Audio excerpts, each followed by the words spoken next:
자, 오늘은 비가 올 때 고추에게 꼭 해줘야 할 일 제2편.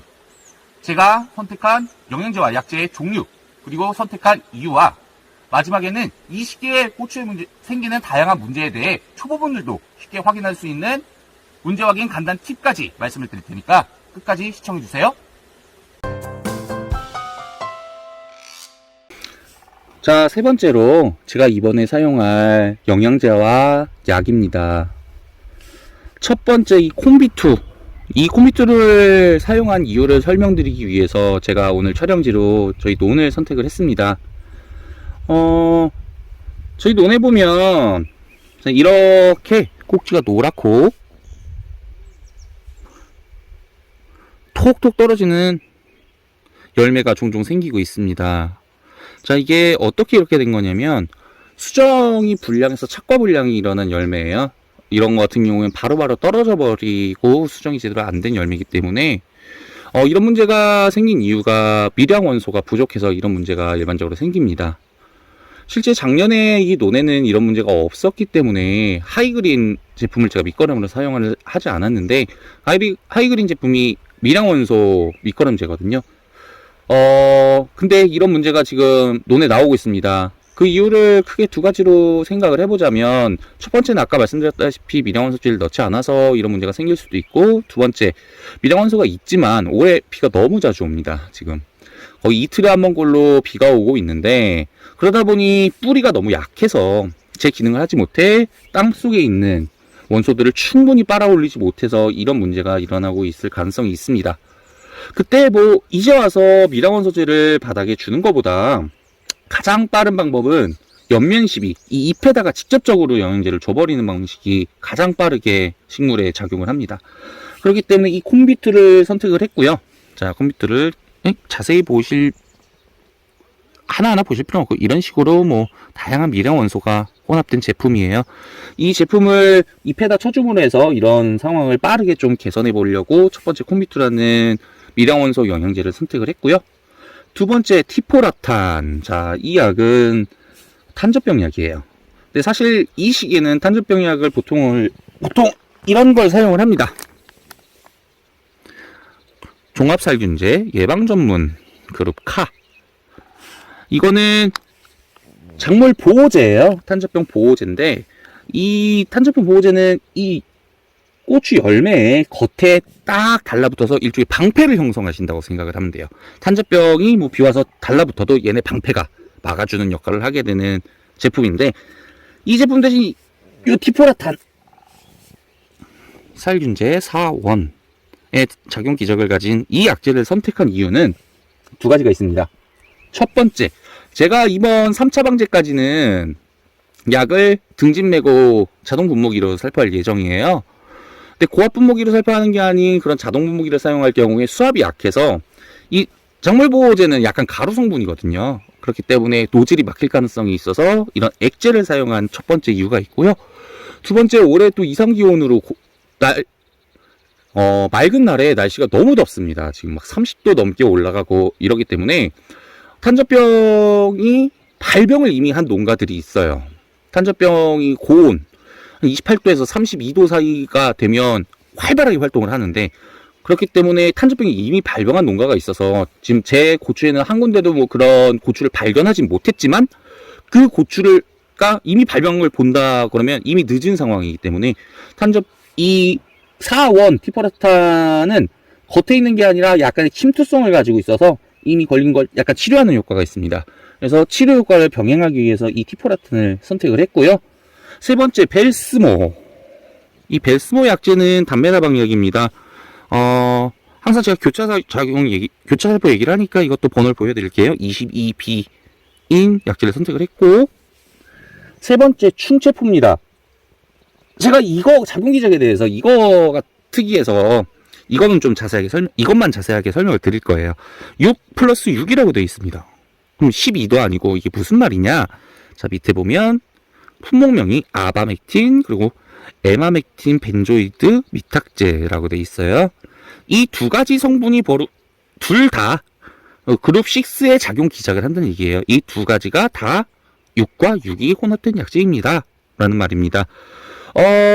다른 작용 기작을 계속해서 바꿔주는 게 효과가 제일 좋겠지만, 이렇게 두 가지 성분이 섞여 있더라도 아바메틴의 내성을 가진 건 뭐 이게 잡아주고, 이 N니코틴 벤조이드의 내성을 가진 건 이게 잡아주고 해서 두 가지 좀 더 다양한 종류의 총체벌레 혹은 응애를 잡을 수 있는 약으로 이 약제가 선택이 됐고요. 다음으로 트랜스포. 자, 이거는 그룹 4C 살충제입니다. 제가 저번에도 이걸 계속 보여드렸는데 기억하시는 분이 있으시겠죠? 이거는 진딧물 약제예요. 볼 것도 없이. 4C는 진딧물 약제로 이 4C 트랜스폼을 선택을 했고요. 마지막 저 시너지업을 좀 설명을 드려야 될 것 같아요. 자, 시너지업은 저 밑에 보면 양은 적게, 효과는 오래, 약해 경감, 효과 상승이라고 써 있는 보조제예요. 이거는 약이 아니라 보조제인데 어떤 역할을 하게 되냐면, 약을 탈 때 이 시너지업을 같이 섞어서 넣으면 시너지업을 시켜준다는 말이에요. 이 시너지업은 침투 효과와 퍼짐 효과를 가집니다. 무엇이냐면, 저희가 약을 쳐줬을 때 이 잎에 살짝 스며듦으로 해서 조금 더 좋은 약효를 발휘하게 해주고요. 그리고 약을 쳤을 때 알알이 맺히는 게 아니라 이렇게 쫙 퍼져요. 그렇게 해서 안 묻은 곳에도 이제 부드럽게 얇게 퍼져서 적은 양으로도 제대로 된 효과를, 더 큰 효과를 내줄 수 있게 하는 보조제입니다. 저걸 사용한 이유가 이제 농부분들은 많이 아시겠지만, 농약사에서도 아예 그렇게 얘기를 해요. 이 정량보다 조금 더 넣어줘야 사실 효과를 발휘한다. 정량 이하면 농약 효과가 거의 없습니다. 그래서 조금 더 타라는 말을 비공식적으로들 하시는데, 그게 제가 좀 싫어서 그랬습니다. 가볍게만 말씀을 드리면 저희가 건강 이슈로 기농을 했어요. 이렇게만 말씀드리면 혹시 오해할 수도 있으니까 너무 큰 병이 있었던 건 아니고요. 건강하게 시골에서 살아보자 라고 귀농한 입장에서 건강한 농작물을 키우고 싶은데 약을 정량보다 더 타라는 게 저희가 좀 마음에 안 들어서 저 약을 지금부터 항상 계속해서 처음부터 사용을 해왔고요. 그래서 정량으로 큰 효과를 보기 위해서 저 약을 사용을 합니다. 그리고 탄저병 같은 경우에는 제가 방금 두 가지 약제를 설명드렸는데, 그 외에 또 한 가지 제가 세 종류로 구분해서 방제를 하니까 그 부분은 제가 다음 영상을 통해서 좀 자세하게 설명을 드리도록 하겠습니다. 자, 촬영이 마무리돼가니 비가 오네요.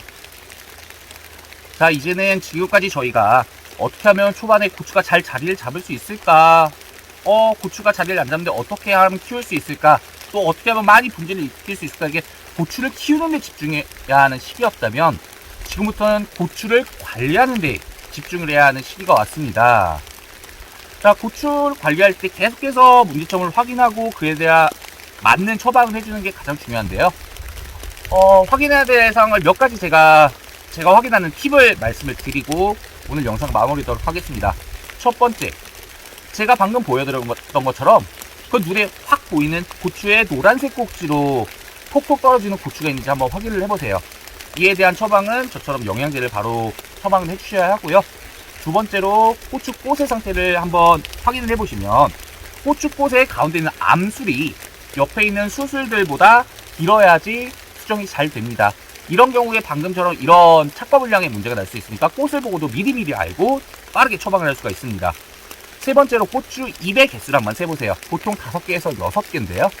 이게 7개, 8개 더 많아지면 씨가 많이 생기면서 고추의 중량이 더 많이 나가게 됩니다. 이런 부분들을 확인해 보시고, 다음 탄저병이 있는지 없는지 꼭 확인을 하시고, 담배나방도 확인을 하시고, 총체벌레, 담배나방과 탄저병은 눈에 확 보이지만 총체벌레는 잘 눈에 보이지 않죠. 이걸 확인할 수 있는 방법은 두 가지를 보면 알 수가 있어요.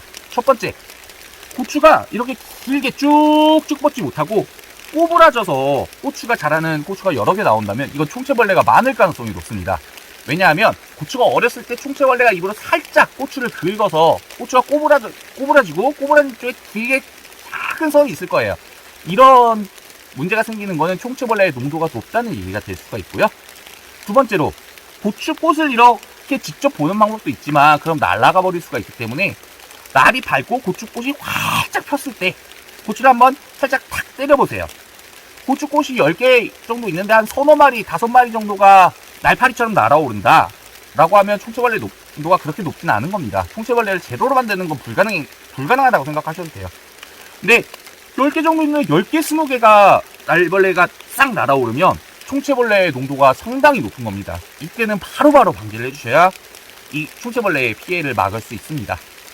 자, 이런 식으로 저희 분지 열심히 시켰으면 모든 분지에서 고추가 건강하게 열려 크게 자랄 수 있도록 관리를 하는 것이 지금부터 가장 큰 목표가 되겠습니다. 오늘 준비한 내용은 여기까지입니다. 시청자분들 잘 관리하셔서 올해 모두 대박나시길 바라겠습니다. 감사합니다.